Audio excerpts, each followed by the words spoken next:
Bom dia, boa tarde, boa noite, canal Papo de Ancestral, Tata Umbanda Macumba Borrai. Tata de Umbanda e Quimbanda, sacerdote do terreiro Choupana de Zé Raimundo e Pai João Lavrador, sediado aqui em Ananindeua.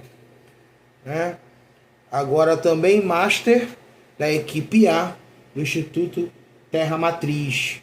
Douglas, um abraço. Um abraço aos colegas do Terra Matriz.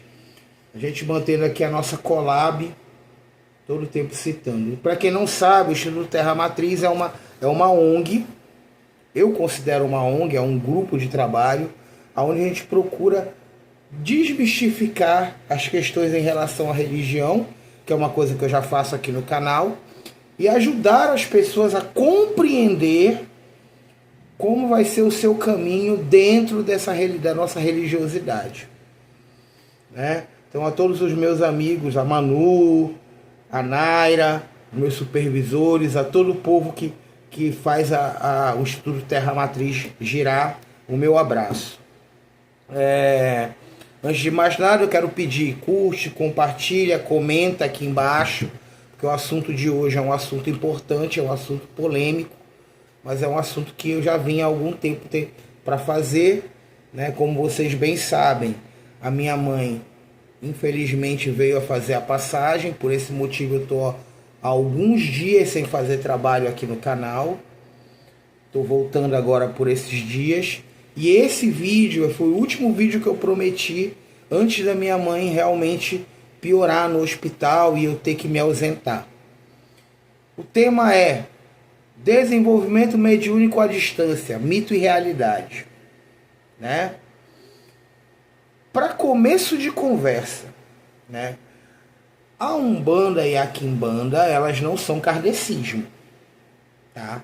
Então, o desenvolvimento mediúnico, o caminho do achinquilhamento dentro da Umbanda e da Quimbanda não é igual ao desenvolvimento kardecista.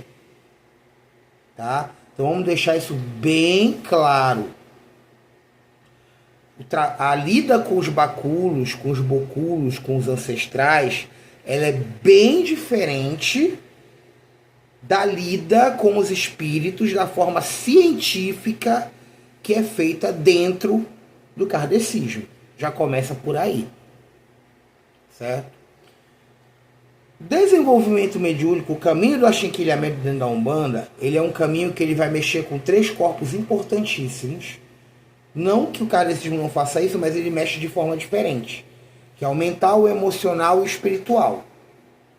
Beleza? Vamos entender isso. Então, o trabalho com esses 3 corpos, em conjunto com o mental, emocional e espiritual do ancestral, essa ligação é que vai permitir o desenvolvimento mediúnico da incorporação. Mas a mediunidade, ela não é só achinquilhamento. Nós entendemos que dentro do culto de matriz africana, a percepção do Umpemba também é mexida, também é desenvolvida. O que é a percepção do Umpemba? É o ato de você ouvir, é o ato de você enxergar, é o ato de você pressentir. O que é o pressentimento? É uma mensagem que o teu ancestral está te passando. E não necessariamente ele vai estar no teu corpo. Ele vai estar no teu couro. Ele vai estar no teu achinquilhamento. Nós temos médiuns que não achinquilham. Nós temos filhos de Pemba, eu gosto de usar mais esse termo. Nós temos filhos de Pemba que não têm o dom do achinquilhamento, mas têm a percepção do Umpemba. O achinquilhamento é um tipo de contato com o Umpemba, e todas as outras faculdades mediúnicas, como é chamado no kardecismo, que a gente cunha esse termo pra gente, elas são, para simplificar, elas são a percepção do Umpemba. Certo? Vamos entender. Quando se fala de desenvolvimento da percepção do Umpemba, A gente não, e do achincalhamento, a gente não pode ser hipócrita e também não pode ser, como é que eu posso dizer, irresponsável em dizer que há possibilidade de você fazer isso à distância. Isso não existe. Tá? Se alguém te falou, como a gente já viu alguns sacerdotes aí vendendo desenvolvimento à distância, isso não é verdade. Tá? O desenvolvimento, como eu expliquei no início do vídeo, ele vai tratar de 3 corpos: emocional, mental e espiritual. E esses 3 corpos são alinhados com as técnicas de desenvolvimento. E isso é aplicado na pessoa por um sacerdote responsável em uma ungira de desenvolvimento. Ou no caso da da Quimbanda, uma kizomba de desenvolvimento. Kizomba e ungira são a mesma coisa? Sim. Ah, tá. Então por que a gente chama separado? Porque geralmente, quando você faz uma ungira que é totalmente voltada para a linha de esquerda, a gente costumeiramente chama de kizomba. Então, se alguém perguntar para você o que é uma kizomba, você vai dizer, é uma ungira que está voltada para a esquerda. Toda ungira, toda kizomba é uma ungira, mas nem toda ungira é uma kizomba. Certo? Mas são rituais, ambos, que são feitos presencialmente. Tá? Por quê? Porque a experiência de cada filho de Pemba é única. E aquele sacerdote, ele vai ter que estar presente para, de fato, ele conduzir o ritual, seja o guia de frente, seja o mão de quimbanda, quem estiver em terra. Né? Normalmente, quando a gente começa uma ungira ou uma kizomba de desenvolvimento, nós sacerdotes, nós tatas e mamas, estamos em terra. Mas claro que, ao longo do ritual, os ancestrais que dão suporte para a tua casa, eles vão manifestar. Isso é muito natural. Tá? Eu quando faço um gira aqui, eu começo em terra. Se não for uma gira de desenvolvimento, geralmente os ancestrais já manifestam. Mas quando é uma ungira ou uma kizomba de desenvolvimento, geralmente eu chamo os ancestrais dos meus filhos. Eu doutrino não. Porque a gente também tem que parar de usar esses termos do kardecismo. Ancestral, ele não é doutrinado. Ele é alinhado. Você alinha o ancestral com a doutrina da casa. Porque quem é doutrinado é o médium. É o filho de Pemba. O ancestral, ele é alinhado. Então você doutrina o filho de Pemba conforme conforme as leis da tua casa, as leis da tua tradição. A gente vai falar muito mais disso no próximo vídeo que eu vou fazer, onde eu vou falar muito mais específico de vertente tradição, de fundamento e costume.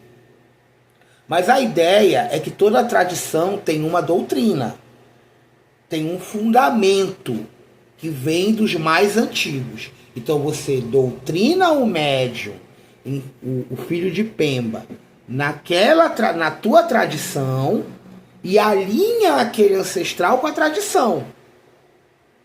Muitas vezes acontece, isso não é raro, tá? Mas acontece, e acontece bem, do ancestral trazer algo que está dentro da tradição, mas que precisa ser alinhado com todo o terreiro. Acontece. Então por isso que a gente fala de alinhamento com o ancestral. Porque o ancestral ele já traz um conhecimento dele, que não pode ser descartado. Certo? E isso é feito presencialmente. Isso não é feito à distância. Tá? Se algum desses famosos da internet te vendeu um curso de desenvolvimento à distância e aí te coloca na frente de um computador para você fazer achinquilhamento, tome cuidado. Porque uma porta que abre, ela precisa ser fechada. Por que que o ritual ele é presencial? Porque o sacerdote que abre, ele fecha. Quando você se torna um filho de Pemba desenvolvido no seu achinquilhamento, você consegue, junto com os seus ancestrais, abrir e fechar a porta. Mas quando você está em desenvolvimento, você não está desenvolvido, você não está firme, é difícil de conseguir fechar a porta. E isso pode gerar algumas situações. Eu vou contar um caso que aconteceu na minha época de desenvolvimento, que é importante vocês terem essa visão.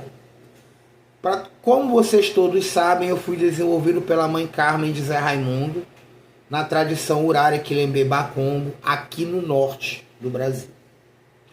Já contei também em outro vídeo que eu tive uma passagem quando criança pela cabana de Pai Benedito, lá no Rio de Janeiro, com o pai Sebastião, que é padrinho da minha EQED. Infelizmente eu não tive ainda a chance de revê-lo depois que eu vim do Rio. Eu pretendo voltar no Rio para ver se eu encontro a cabana ainda aberta e se o pai Sebastião está vivo.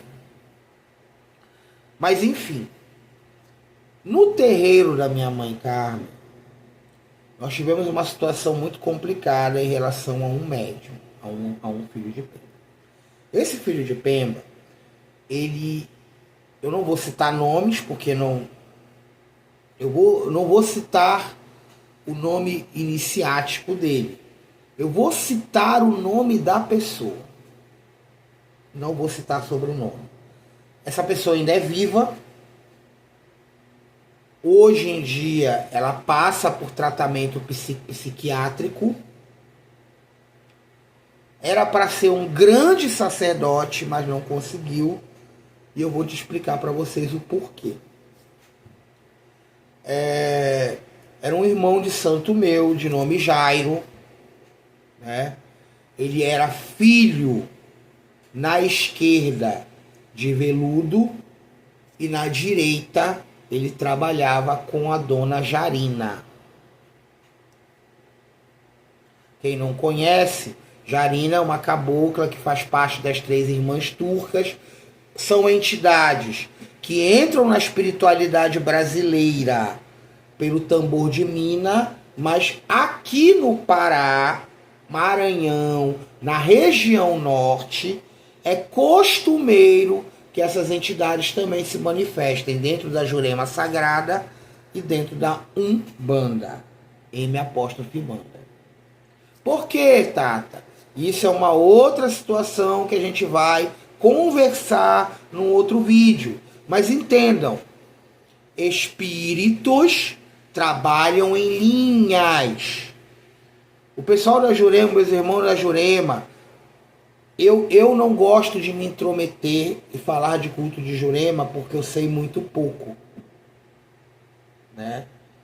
Mas eu entendo, dentro da construção espiritual de Brasil, que mestres que se manifestam como mestres na Jurema, eles também podem se manifestar como entidades dentro da Umbanda. Eles vão se manifestar como mestres na Umbanda? Não. Eles podem até citar que eles são mestres dentro da Jurema, mas eles só vão trabalhar como mestres de Jurema na croa de um determinado filho de Pemba, se esse filho de Pemba tiver as iniciações da Jurema. Ah, por que, Tata? Gente, é que nem a minha conversa sobre orixás que eu falei num vídeo anterior que já está aqui no canal. O porquê que os orixás dentro da Umbanda têm um trato diferente dentro do Candomblé. As iniciações não são para preparar o ancestral.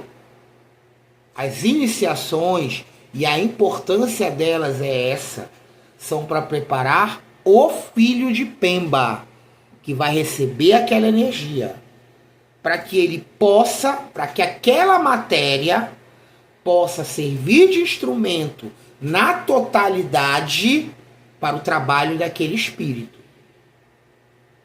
Então vamos lá. Jairo recebia a Dona Jarina. Dona Jarina na coroa de Jairo, ela não vinha como no tambor de Mina. Tem diferença? Tem. Porque dentro do tambor de Mina, você não mistura linhas, cada um gira deles, são famílias específicas que vêm para fazer um trabalho específico. Esses trabalhos específicos possuem um fluxo de energia específico, certo? Que a matéria do filho de Pemba, a croa do filho de Pemba, tem que estar preparada para passar por aquilo.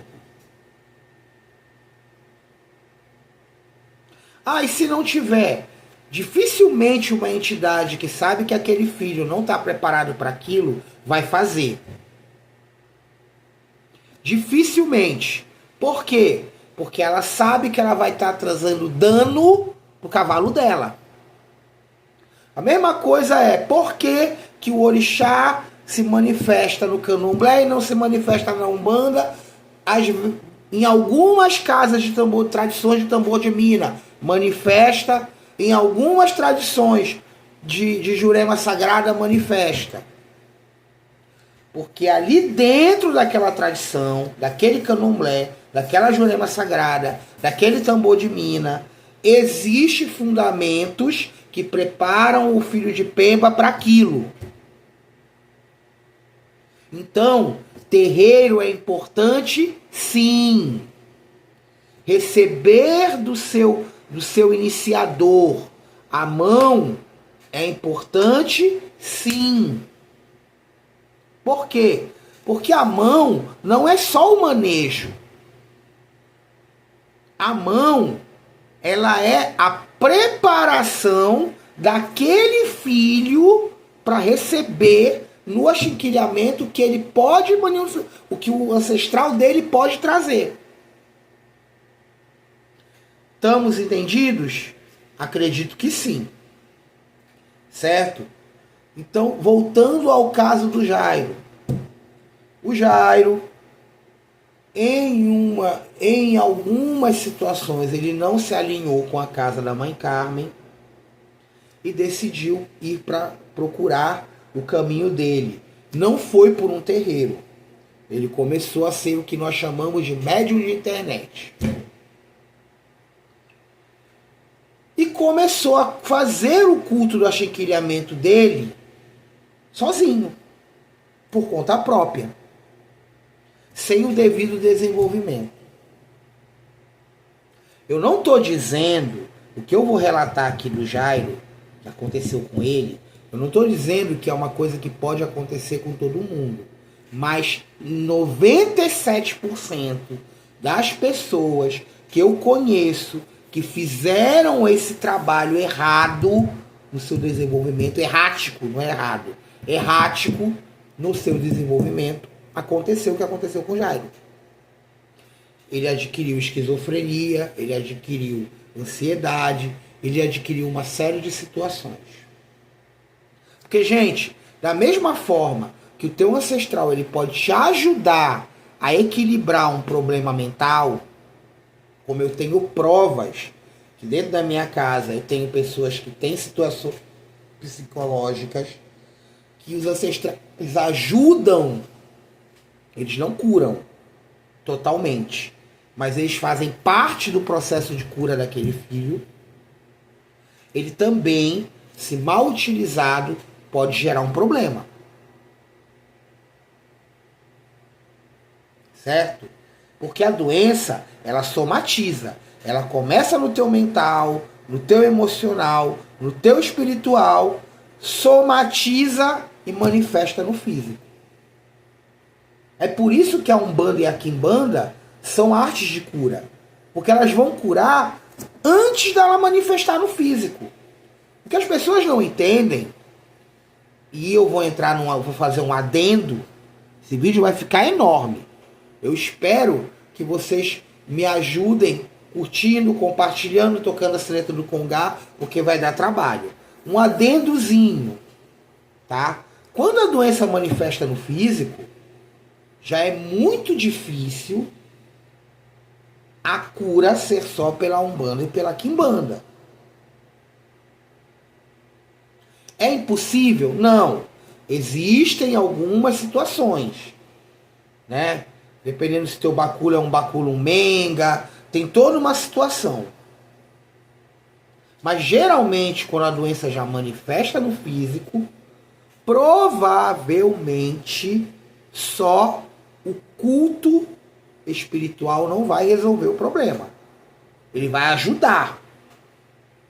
Então, os capa brancas estudam para isso. E a gente não pode, de maneira alguma, ser irresponsável e dizer para o nosso filho, não procura o capa branca. Ele tem que procurar.